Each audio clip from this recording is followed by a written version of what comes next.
What's up, bro? I was just about to record a video and I remembered something that the YouTuber First Man told me. So I've got him on WhatsApp. He's become like one of my best friends and we speak quite often.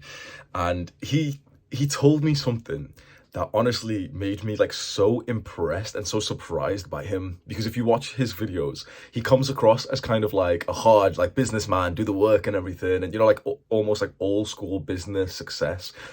In some of his older videos, he had like that idea of like that old school style where he's like, oh no, like go to sleep at 1 a.m, do all your work and then wake up at 5. He had that like bullshit, and then he's like criticized himself there, saying like, no, sleep's important. He's getting into like the more like modern wisdom.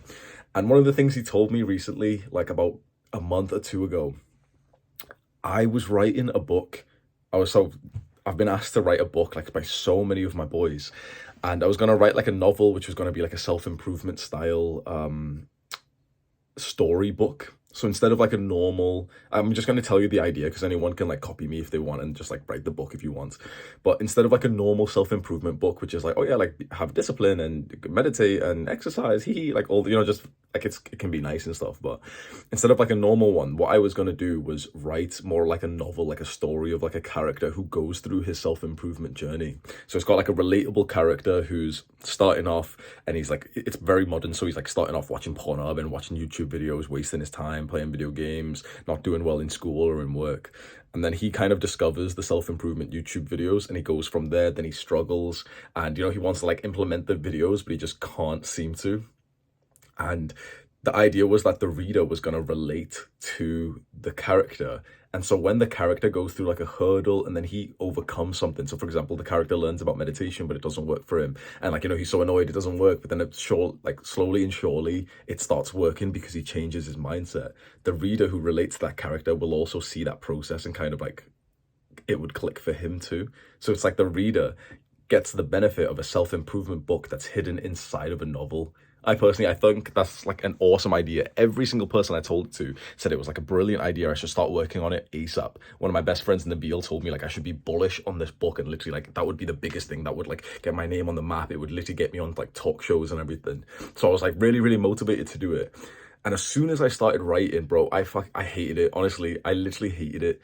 I was going through the mindset of like, hey, do the hard work, especially when you don't feel like it. But something was different.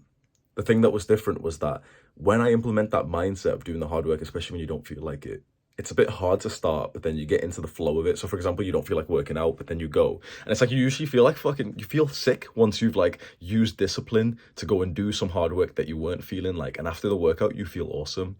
This was different. I was sitting down, didn't feel like it. I was writing, didn't enjoy it, didn't feel like it. I would finish writing 2,000 words, 3,000 words, and I didn't feel good. And I remember telling Chris this because Chris really wanted me to write the book as well. He recommended me a book that was similar. So I was reading that book, and Chris loves this book called The Alchemist. And so he asked me like, oh yeah, like read that book and then you'll get inspiration and everything. And I told him this, and I was expecting him to say like, no, like, forget your emotions and just do it, just be hard. And I literally still remember what he said to me. And he was like, oh bro, if you don't enjoy it, don't do it. He said that we live, me and him, and maybe even you, like we live very, very privileged lives in this day, that we can literally choose to do the work that we enjoy. In the old school, like our parents, our grandparents, they did not have that privilege whatsoever. They needed to just go and do whatever hard work was available to go and provide for their family. The beautiful thing with modern businesses and modern work and careers is that you can actually set higher standards. You no longer just need to make like ends meet. You no longer just need to get your needs met. You can actually like you can set the bar to success in terms of like, or the standard of what you accept as work way higher than we could have previously. So now you can demand more than just like, oh, money and it puts bread on the table. You can demand more like fulfillment. It feels like it's meaningful work, a good work-life balance, the ability to like get to sleep on time. I was so surprised when he said this to me because I literally thought he was going to be like a hardcore, like, no, do the work, Hamza, do the work. But it was such a beautiful mindset where I was like, yeah, like I've always preached that to myself as well. Like whatever you're doing, this might seem soft or something, but I promise you that this is the reason, for a big reason for like my success. And Chris is First Man. I should have clarified. First Man's like real life name is Chris, and you've got to know, if you are not enjoying the thing that you're doing, if you're not in love with it, bro, chances are The guy who is in love with it, who's in competition with you, is gonna fucking destroy you. Why? Because he's doing it for fun. You're doing it out of necessity, and like as soon as it gets a little bit hard, you'll slack off a bit. You won't be fully motivated for it. Motivation has got like such a negative view, especially in the self-improvement space. And it's like, no, be disciplined, fuck motivation. Motivation doesn't exist, bro. If you're motivated to go and do the work, if you're motivated to go to the gym, if you're motivated to do good things, that's literally that's like the 10 out of 10 life. Never, don't be scared of motivation. That's the 10 out of 10 life. You should want to do the things that will be good for you.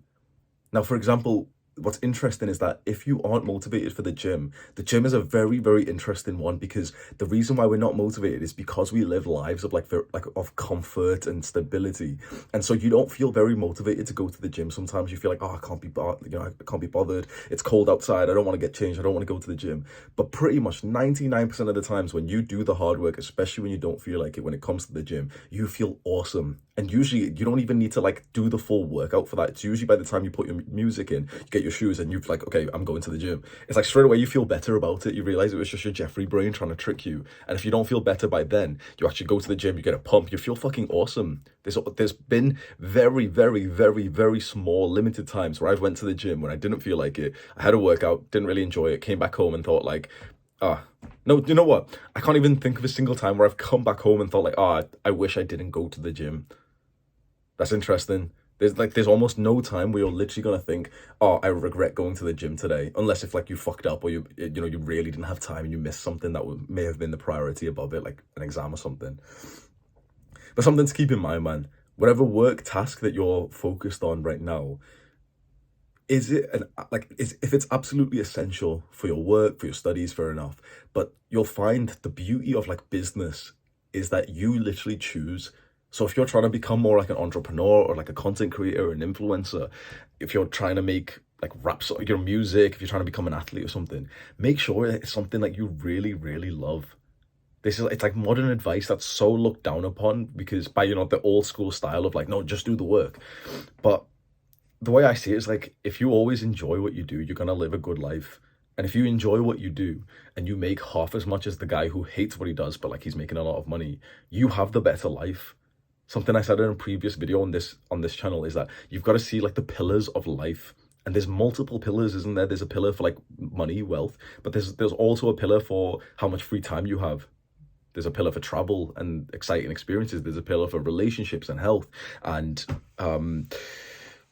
I don't know, like fucking enjoyment, fun. There's a pillar for like so many different things. You've got to see your life in these multiple pillars and make sure that the things that you're taking on in terms of like business, work, tasks, all this, it increases the ones that you really value. And if like preferably it increases like all of them at once. What you never want to happen is that you increase one pillar to the point that you've gotten diminishing returns. So diminishing returns in terms of money, it hits pretty fast, honestly. When you're making a few thousand a month, compared like making the first 10K a month is life changing. And you'll never live the same again.